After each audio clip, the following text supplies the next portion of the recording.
Holy hell. Alright. Anyway. Welcome back to Super Mario 3D World. Time for another cleanup video, and this time I'm joined by our special guest. Mitch. Sure. Anyway, so this time we're going to be covering what we missed in World 6 and 7, if you can remember back that far. Nope. Well, it's time to go. It's time to start. So, first is 6-1. So, in this level, we just missed the stamp. Well, So- we're completionists, so... Yeah, making sure to get everything. So, the stamp is right past the checkpoint. You actually have to jump on the pipe. Mind-blowing. Also, you can see that little 8-bit Luigi there. That's the secret. So you actually have to do a spin jump, or be a cat. You can also be a cat. This is much easier. But that's the stamp. So that's what we missed, and I guess it's pretty understandable that we missed that, because there's no way that the four of us are getting on the pipe like that. Well, I mean, it's kind of hard to get 4 people on a pipe.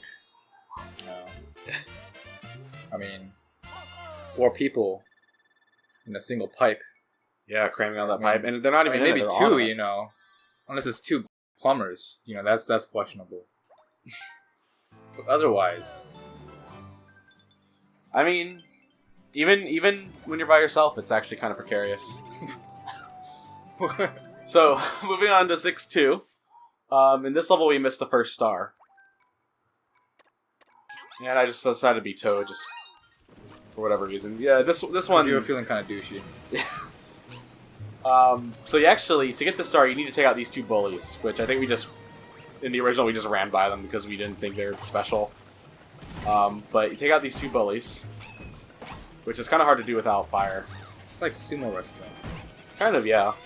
Except that, you know, you die in a cloud of sumo gas. Sumo wrestle to the death. Yeah. And that's it. That's all we missed, really. And as I said with the earlier videos, I'm just showing the end of these levels. Just, you know, if we get a stamp, show the stamp. If not, you know, it's just...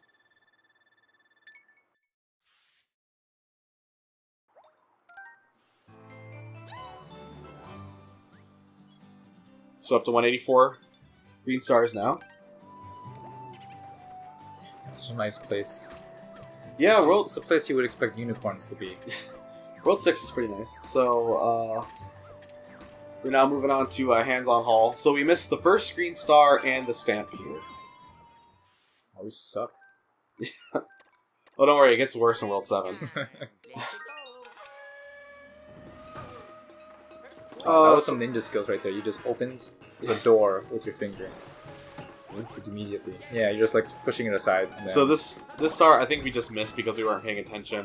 But the stamp, I guess, is slightly easier as Luigi. It's you can really do it with anyone, but I just want to be Luigi for this. So you actually can do that. Something that's, I guess, not obvious. The stamp is out here. Why do they put timers out there? The little timers, the little blue ones give you 10 seconds, and the large green ones give you 100. That will actually become really relevant in later levels, where the time actually becomes an issue. I mean, we've started to see a couple levels like that you just start with 100 seconds. Yeah, but I don't think it has been like too much of a trouble. No, but there are later levels where you actually pretty much have to get those clocks. Look at that bully. It's like... It's just out of it. Yeah, he's done. So, Deep Jungle Drift, we missed the first 2 stars. If I remember correctly, this is the one where I had like, the purple pools. Yeah, this is a purple one level. And like most levels, I have instant death liquids. I usually like to be Peach. So, Fairway in, there's that pipe, and I think Brandon tried to get into that pipe and missed or something. Something happened. Probably went in and then died at the other end. Yeah, actually, I remember he died. No, I don't remember. It's really weird. I remember him going through the pipe, but he didn't get the star somehow. I think the star, like, despawned or something. And then there was these green coins that we were busy fighting, so we just didn't even get. And then, because we already got the pole and I don't have the cat suit, you might as well just do that. You need the cat suit to get up there and to get the top of the flagpole.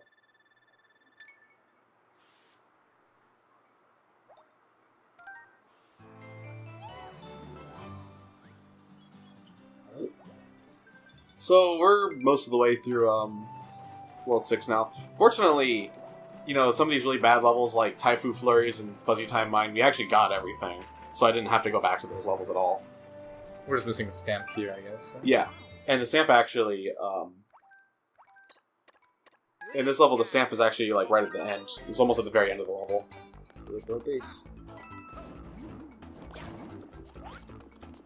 So this is pretty much the end. Like that's the platform that you get up to get to the top of the flagpole. Notice how like wonky that Luigi looks when he's using a catsuit? See that? Yeah, yes, that's kind of just Luigi style, is being wonky. Being wonky? Being like lanky and wonky. So yeah, I mean, pretty basic. It's just something that, again, we missed because we're too busy killing each other and not paying attention to the level. It's competition. Yeah. It's healthy to have competition. It's cutthroat. It's only... only times when you're by yourself like this can you really, I guess... fully appreciate what's going on. So the castle, we missed a second star and a stamp. Bowser's Bob-omb Brigade. I like how the 6- tank. Yeah, this game really gets creative with putting in like pictographs instead of numbers. Like World 7 wasn't actually technically not World 7, it's World Castle. Yeah. And World 8 is World Bowser. So this is about halfway through the level. And just blow up that block and get the star. I think when we did this, the person who grabbed the bomb hit the question mark block with it. They were on the other side. I remember someone hit one of the blocks and it pushed somebody off. Or something. Oh yeah, that question mark block, when it gets hit, it shoots out to the side. Yeah, and then someone died.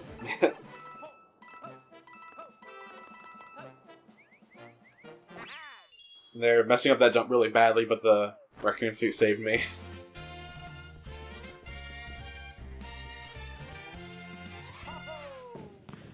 So that's more or less World 6. Well, that was pretty fast. Yeah. When you're not killing each other, it's not so bad. And we're barely a third into the video. So I told you, we missed a lot of stuff in World 7. Well, goodbye, World 6.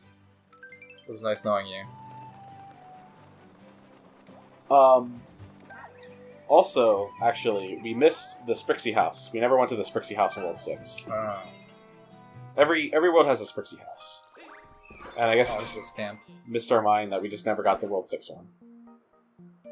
So there it is. Look at how adorable they are. Yeah? Makes it all that much more fun to jump on them. Is that you who always just jumps? I remember somebody just immediately just runs and just starts jumping on the whole time we're in there. Yeah, I mean, they just have a really, like, step-onable face. I think everything does when you're a Mario. When you're a Mario brother, that's just true. everything. He is stepping on everybody. Well, he's kind of an ass. So actually, really quick, we have to go back here because I didn't get top of the flagpole. But yeah, there's not much to this, so.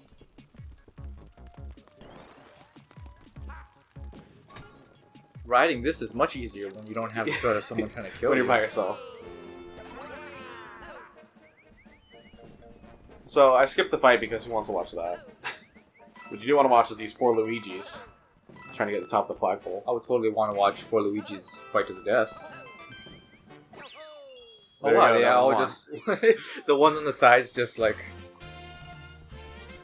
They just disappear. Yeah, they just go poof.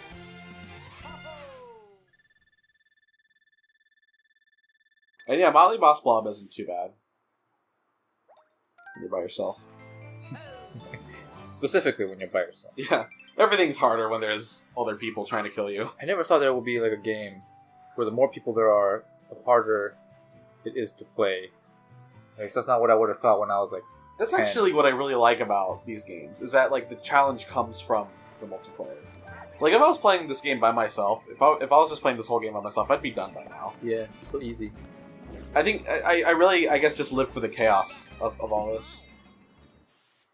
That's quite the statement that this game is making. Yeah. So, World 7. See, we missed a second star. And you know, actually, I kind of wish that we caught this when we were together, because if you remember... Oh. Wow. I'm trying to remember what level. We did see a version of this... we did see a version of this in an earlier level. Oh, the jump thing? Yeah. Where you have to guide this ball to the end.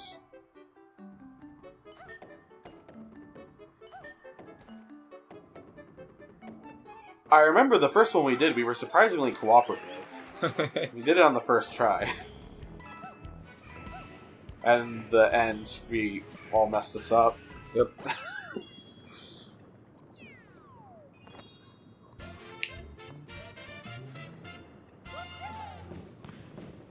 So the stars actually go by the color of the player's character. I guess so. Every game actually has its own rules of how the fireworks work.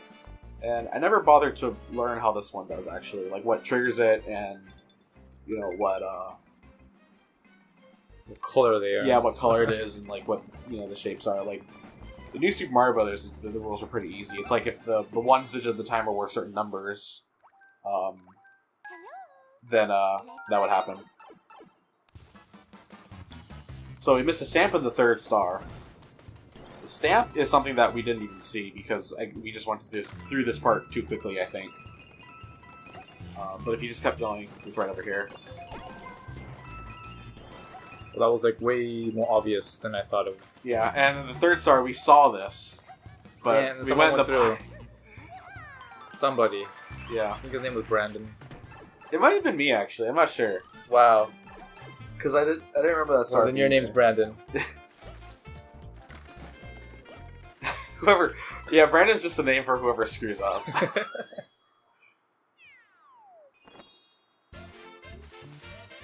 The flowers dance.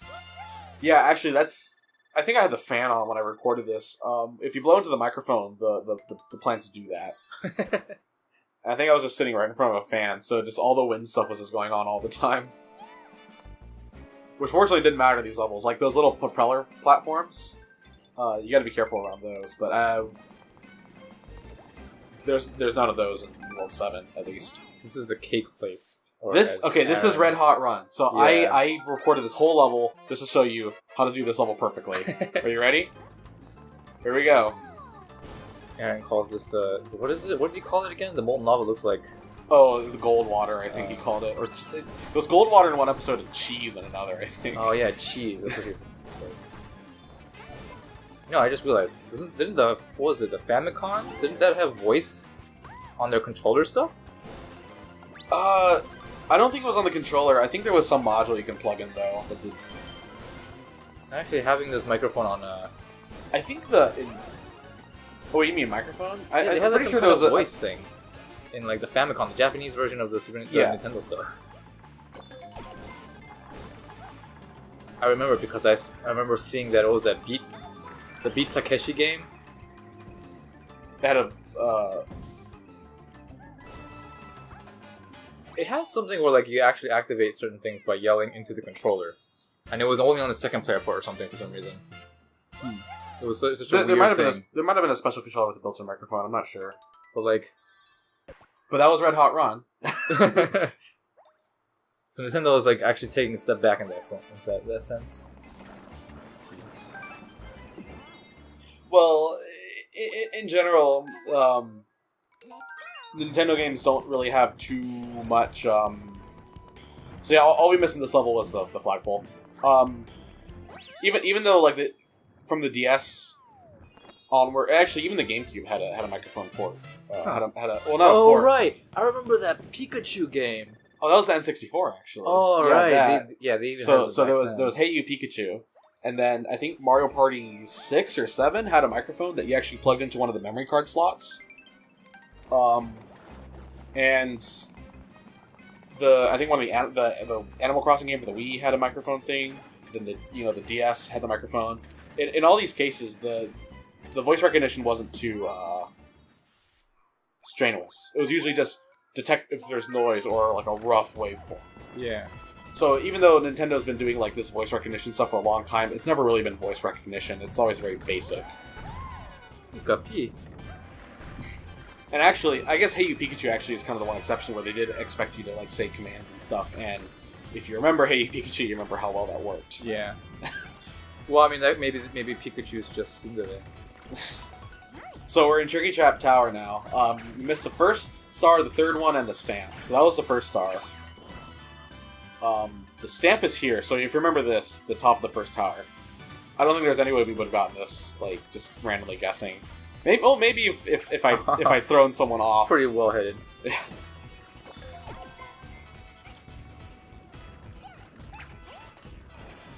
And then the third star is up here in the second tower. Those little blocks. Surprised no one saw that. Oh. Surprised I didn't see that. That was pretty obvious.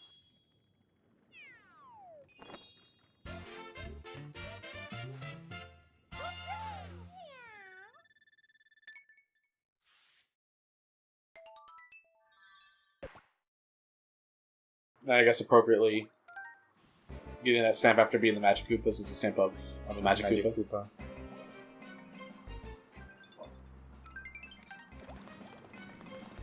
So, Rammerhead Reef. We missed the third star on the stamp, and I believe we saw both of them, but we couldn't get to them. So, this is, I guess, another case of we were just incapable of getting the stars, even though we saw them. We're just incompetent. Yeah, more or less. That's the story of us incompetence.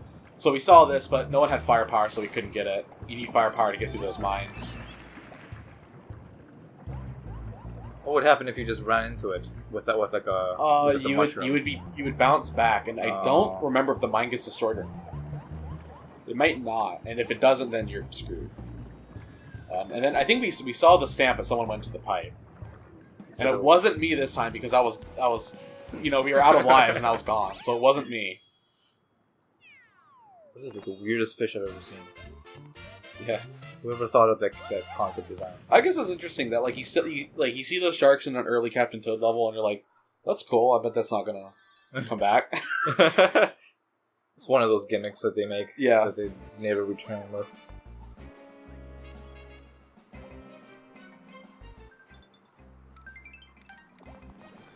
And then we just have Shimmering Lava Lake. Or Simmering Lava Lake. And you see that the general theme of World 7 is that I use Peach because, as I said, with lava pits and stuff, it's usually safe to be Peach. And I remember we saw this and I just said, screw this, I'll get this by myself. And, yeah, I mean, we might have been able to get it, but I just, it's not that hard. And we ended up missing another star anyway, so it's not like I kind of screwed myself over. So if you remember this part, there's actually kind of a passage that's not really easily visible with the default camera, so I moved the camera over so you can see it. Oh. How do you move the camera? I use the right stick, and pretty much only player 1 can do it. I don't know if it works at all in multiplayer, though.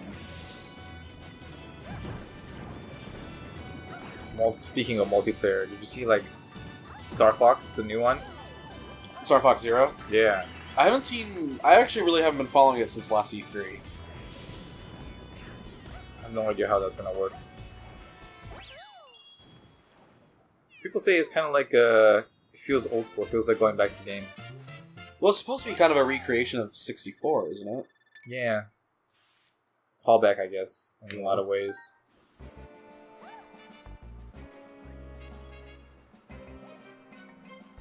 And then now we just have to fight Bowser again.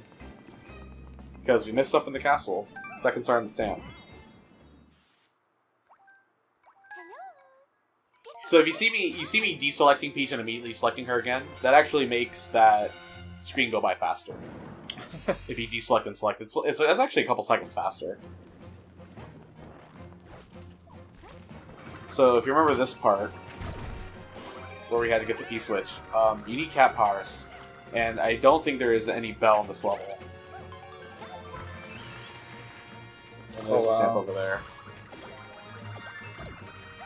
So I just do this really indecisive thing. I'm like, okay, I'll just wall, like, okay, the stamp's up there, but I switched to the thing, but it was like, you know, I switched to the cat, and I'm like, oh wait, I can just wall jump up there, so I decided just to wall jump as a cat. Just as the ultimate, you know, indecisive. Oh, but that was quick. Yeah. Actually, the funny thing is the Bowser fight, when I recorded this, the Bowser fight didn't actually go that much faster. Bowser, again, gave me a really bad pattern. So I was actually there for a while. I cut it all out because you don't want to see me fighting Bowser again for, you know, like 10 minutes. It wasn't that long, but you know.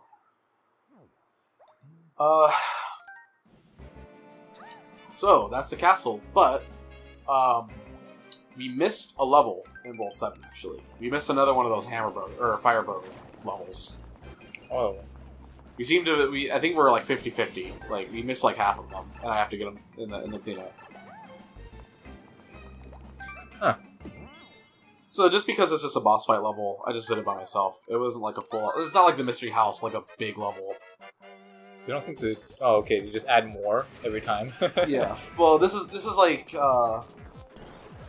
it's just different situations you fight them in.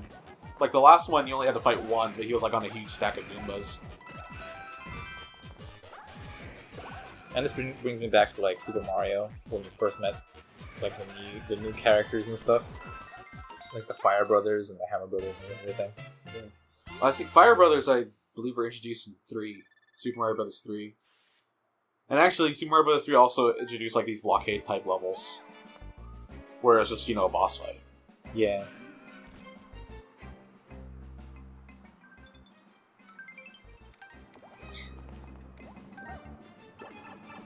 What are all those gears for? Stuff. I mean, someone's I think he's got something hidden. Well, I think we saw what he has hidden.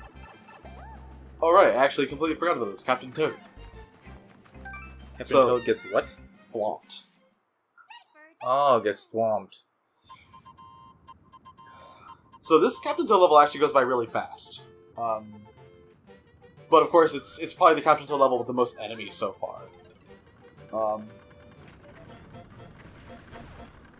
So yeah, this one actually also, you definitely have to move the camera around a lot.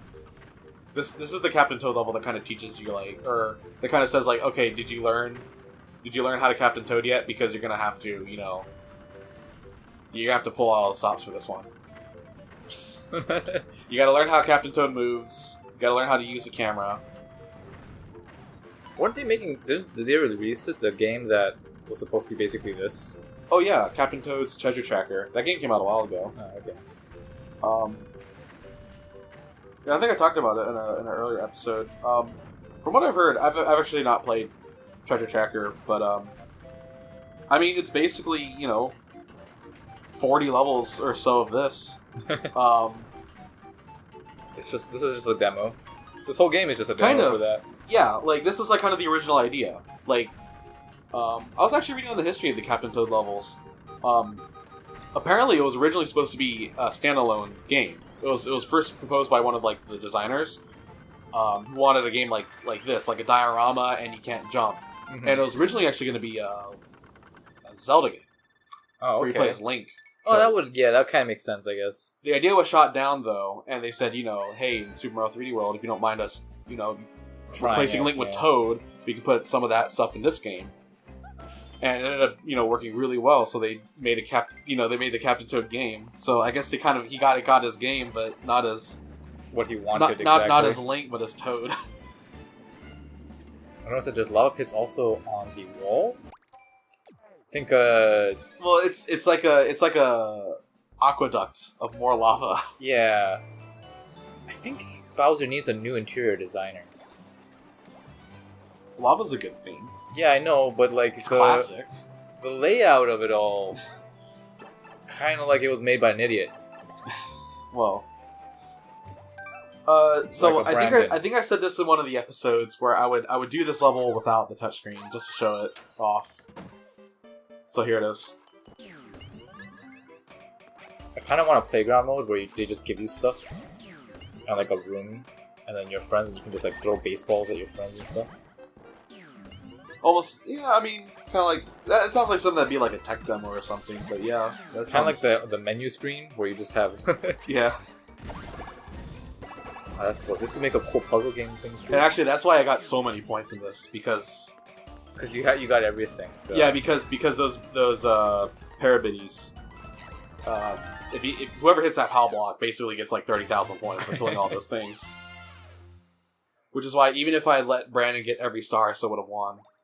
Because I got all those parabitties. So that's everything. We're caught up now. In World 8. And then we go to the fancy place. Yeah, back up We here. go to Las Vegas. Yep. But, since we're in World 8, I actually want to show off the glitch. That anyone who's seen the speedrun of this game knows. Oh, didn't you try to do it? Yeah, I briefly tried it. It's getting up on this pipe. So you actually need to come from down here. And you can glitch yourself onto that light. And you can get on the pipe. And if you jump off, that's actually kind of the bad thing. Because you just immediately zone out. And depending on where you land... So there, I ended up in World 7. And there's a couple other places you can go. So depending on how you jump off, you can... Here, I end up in World 3. I'm kind of surprised that they had something planned for when you jump off of their world. Yeah. But notice how I'm saying jump off. Notice every time I'm actually accidentally jumping off the pipe. And here I end up in World 4. So these are pretty much where you can end up if you do that. So now I'm going to show you what happens if you don't jump off. If you restrain yourself and are able to just stay on the pipe. So if I remember, it takes me a little bit to get on. There's like a little invisible wall there, and it's kind of finicky. Oh. So here. The hell? And here. So just to show that the worlds are connected, I just landed in World 7, normally. So I just jumped from World 8 to World 7, normally. And I think here I'm going to show off that you can just go out of bounds. Like, you can just fall through the world. I believe here I just fall. So there's World 7. The camera freaks out when I pass by World 7. And there's World 4. And if you fall through the ground, it says, okay, something's messed up. But here's how speedrunners use it. So if you remember in 4.2, Piranha Creeper Creek, there's that pipe that lets you skip to World 5. Mm-hmm. If you do that, you don't have enough stars to finish the game. But, and you know, like, as you beat levels, the next level appears, right? But mystery houses are always in the world. They're always loaded in. So what the speedrunners do is they skip to World 5, but when they get to World 8, they do this. They climb up on the pipe, and they fall down, and they want to fall in front of the mystery house. So they do this. They land in the mystery house, and they can do that and get the 10 stars there, and then they have enough stars to finish the game. Wow. Because that pipe's not there. You need to finish the trampoline level to get that pipe to spawn. So they need to fall onto that island. And how did they get out of the island? They just do that. They map warp. Oh, okay. Oh, that sounds, yeah, okay. That's pretty simple. So that was just a little glitch. There's actually a few glitches in this game. I showed off the ice thing earlier. Mm-hmm. So even modern games definitely have their fair share of glitches. But yeah. Next time, we're going to start World 8. Starting with 8-1, Spiky Spike Bridge. I'm going to die. Yeah, we're going to die. A lot.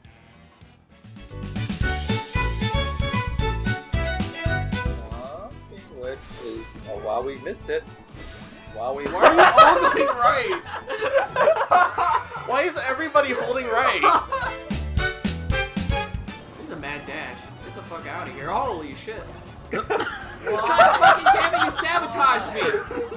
I had to do that.